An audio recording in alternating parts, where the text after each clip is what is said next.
महिमा जी एक सवाल सुनिए, महिमा जी आप एक सवाल सुनिए, महिमा जी एक सवाल सुनिए, अभी आप बोलिएगा, आप भारतीय हैं ना, इसमें तो कोई शक नहीं है, और प्रधानमंत्री नरेंद्र मोदी प्रधानमंत्री भारत के हैं, तो आपके भी प्रधानमंत्री हुए कि नहीं हुए, हैं कि नहीं? आप 1 मिनट पहले का मेरा बयान चला लें तो आपको मैम मेरी सवाल नहीं, 1 मिनट सुन लीजिए अभी। हाँ माना तो बतौर भारतीय आपको गर्व महसूस नहीं हुआ जब भारत की तारीफ हुई? मैम अभी पॉलिटिक्स छोड़ देते हैं, अभी मैं आपको कांग्रेस के प्रवक्ता की तरह सवाल पूछ ही नहीं रहा हूं, मैं तो एक भारतीय के तौर पर सवाल पूछ रहा हूं कि बतौर भारतीय जब भारत की तारीफ हुई, भारत के प्रधानमंत्री की तारीफ हुई, तो आपको गर्व महसूस हुआ कि नहीं हुआ? मैम यही बता दीजिए। मैं आपके शो पर कांग्रेस की प्रवक्ता के तौर पर आई हूं पहली बात तो इसलिए आप मुझे तो कांग्रेस की प्रवक्ता भारतीय तौर पर गर्व नहीं कर सकती? तो बाद में सुनिएगा। नहीं, लेकिन मैं आपको एक बात कह दूं, आज आप ये सवाल नीट के जो अभ्यर्थी थे उनसे पूछिए, आज आप ये सवाल कठुआ में जो लोग उनसे पूछा है। नीट पे बहुत शो किए हैं मैम, आपकी पार्टी से प्रवक्ताओं को बुला के नीट पे शो किए हैं, सवाल पूछे हैं, लेकिन इसका मतलब नहीं कि नीट पे पूछे तो हम इस पे ना पूछे।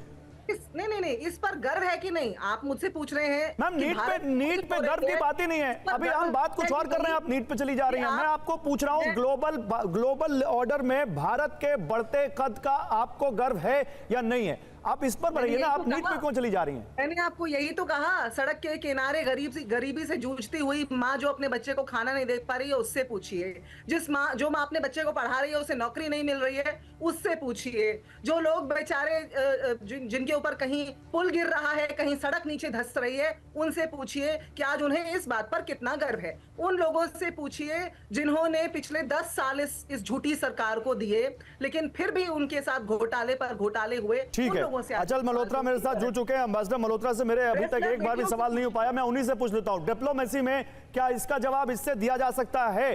अचल सर आप बताइए, अगर भारत में समस्याएं हैं तो इसका मतलब क्या कि भारत पे गर्व करने के हमारे पास कोई कारण नहीं है, और जो ये आज हमारी उपलब्धि है इस पर हम गर्व ना करें? अचल जी नहीं गौरव जी, ये भारत की जो अंदरूनी समस्याएं हैं वो अपनी जगह है, विदेश नीति और विदेश में बढ़ता हुआ हमारा जो वर्चस्व है वो अपनी जगह है। और महिमा जी अगर आप इजाजत दें तो महिमा जी को बार बार इस बात पे एतराज है कि जब हमारी तारीफ होती है तो हम बात करते हैं, आलोचना होती है तो बात नहीं करती। ये फैक्ट नहीं है। आप ध्यान से याद कीजिए, जब ह्यूमन राइट्स पे, फ्रीडम ऑफ रिलीजन, जब भी ये रिपोर्ट्स आएंगे, भारत ने खुले शब्दों में इस पर रिएक्शन दिया है, ऑफिशियल स्टेटमेंट्स इशू किए हैं, इसे डिनाई किया है। और हम ये मान के चलते हैं कि हर मुद्दे पे दो देशों के बीच में सामंजस्य नहीं हो सकता। एग्रीमेंट, आपका जो कंसेंसस है वो ऐसा नहीं हो सकता कि हर मुद्दे पे आपका कंसेंसस है।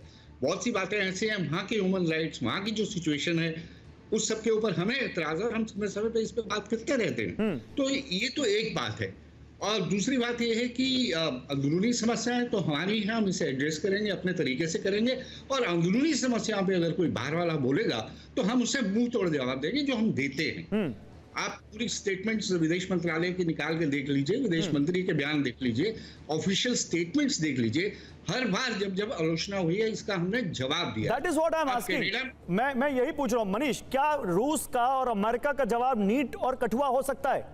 हरगिज नहीं हो सकता है। देखिए वो उसका रीजन क्या है, उसका रीजन ये है कि उस फॉर्मूले पर जहां हमारे यहाँ गरीबी है, बेरोजगारी है, चलिए ठीक है, महंगाई है, आप अमेरिका में अभी जाइए, न्यूयॉर्क में, कैलिफोर्निया में, हर जगह आपको हजारों की संख्या में बेघर लोग दिखेंगे, आपको काफी ड्रग्स के इश्यूज दिखेंगे, ड्रग्स से पीड़ित लोग दिखेंगे, वहां मास शूटिंग की समस्या दिखेगी। तो क्या वो अमेरिका सुपर पावर नहीं है?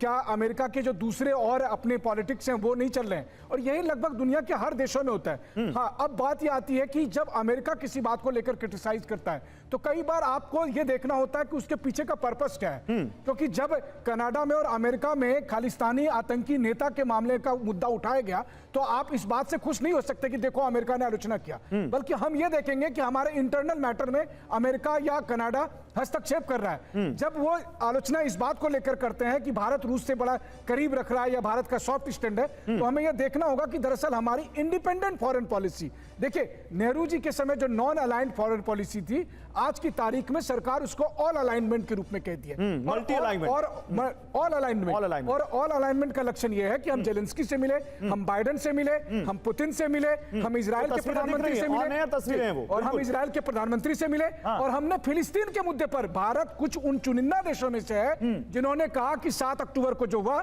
वो आतंकी घटना है, उसको बर्दाश्त नहीं किया जाएगा। लेकिन इजराइल जो गाजा में कर रहा है वो भी ठीक नहीं है। तो मुझे लगता है आज की तारीख में आप कोई भी देश उठाकर देख लीजिए, अभी लगभग 200 के करीब देश में से अगर 2 कंट्री आप मुझे बता दें जिन्होंने ऐसा स्टेटमेंट और मैं इसीलिए एक बार फिर से यूक्रेन वॉर पे आता हूं। जनरल बख्शी, क्या इसमें कोई भ्रम है कि भारत में युद्ध रुकवाने का दम है? सीधा सवाल।